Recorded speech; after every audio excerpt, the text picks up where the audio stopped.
വിദേശത്തേക്ക് ബീഫ് കയറ്റുമതി ചെയ്യുന്ന കമ്പനികൾക്ക് വേണ്ടിയാണ് ഗോരക്ഷാ ഗുണ്ടകൾ കന്നുകാലികളെ തട്ടിയെടുക്കുന്നതെന്ന് വ്യാപാരികൾ പരാതിപ്പെടുന്നു.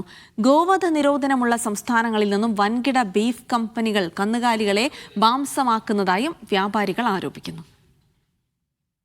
മറ്റ് സംസ്ഥാനങ്ങളിൽ നിന്നും കേരളത്തിലേക്ക് കൊണ്ടുവരുന്ന കന്നുകാലികളെ തടഞ്ഞ് ഗോശാലയിലേക്ക് മാറ്റുന്ന രീതി വലിയ തോതിൽ തുടരുകയാണ്. കേരളത്തിൽ നിന്നുള്ള വ്യാപാരികൾ ഉയർന്ന വിലയ്ക്ക് കന്നുകാലികളെ വാങ്ങുന്നത് വൻകിട കമ്പനികൾക്ക് തിരിച്ചടിയാണ്. കേരളത്തിൽ നിന്നുള്ള വ്യാപാരികളെ പൂർണ്ണമായി ഒഴിവാക്കുകയാണ് ലക്ഷ്യം. വിദേശത്തേക്ക് കയറ്റുമതി ചെയ്യുന്ന ഒരുപാട് മാഫിയ ആൾക്കാരുണ്ട് അവിടെ, കമ്പനിയുടെ ആൾക്കാർ. അവർക്ക് മൃഗസ്നേഹം കൊണ്ടൊന്നുമില്ല, അവരവിടെ ലോബികൾ ഇറക്കുകയാണ്. ഞങ്ങളവിടെ പോയിട്ട് അവർ 5000-ന് ചോദിക്കുന്നത് ഞങ്ങൾ 6000-ന് വാങ്ങുക.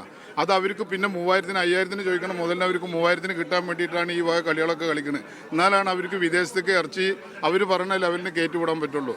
ഗോവധ നിരോധന നിയമം നടപ്പിലാക്കിയ സംസ്ഥാനങ്ങളിൽ നിന്നും വൻകിട ബീഫ് കമ്പനികൾ കന്നുകാലികളെ മാംസമാക്കുന്നതായും കന്നുകാലി വ്യാപാരികൾ കുറ്റപ്പെടുത്തുന്നു. ഇന്ത്യയിലെ തന്നെ 10 പ്രധാന ഇൻഡസ്ട്രികളൊക്കെ തന്നെ കേന്ദ്രം ഭരിക്കുന്ന കക്ഷിയുടെ പ്രധാനപ്പെട്ട നേതാക്കന്മാരുടെ നിയന്ത്രണത്തിലാണ്. അൽ കബീറും അൽ ഹിന്ദും അന്നൂറും അല്ലാനെയൊക്കെ പേരിട്ട് വിളിക്കുന്നതൊക്കെ, ഹലാൽ ചിക്കൻ എന്നും ഹലാൽ മട്ടൻ എന്നൊക്കെ പറഞ്ഞ് പേരിട്ട് വിളിക്കുന്നതൊക്കെ ഈ സമൂഹത്തിലെ തെറ്റിദ്ധാരണ പലർത്തി ഈ വൻകിട ലോബിക്ക് ഇത് വലിയ ബിസിനസ് വളർച്ചയ്ക്ക് വേണ്ടിയുള്ള കരിനിയമങ്ങളാണ് രാജ്യത്ത് നടപ്പിലാക്കിക്കൊണ്ടിരിക്കുന്നത്. വ്യാപാരികളിൽ നിന്നും പിടിച്ചെടുക്കുന്ന കന്നുകാലികളെ ഗോശാലകളിലേക്ക് എത്തിക്കുന്നു. അവിടെ നിന്നും കന്നുകാലികളെ മറച്ചു വിൽക്കുന്ന സംഭവങ്ങളുമുണ്ട്. കന്നുകാലികളെ വിട്ടു നൽകാൻ കോടതി ഉത്തരവിടുമ്പോൾ തൂക്കം കുറഞ്ഞ കന്നുകാലികളെയാണ് തങ്ങൾക്ക് ലഭിക്കുന്നതെന്ന പരാതിയും വ്യാപാരികൾക്കുണ്ട്. സാജിദ് അജ്മൽ, മീഡിയ 1, പാലക്കാട്.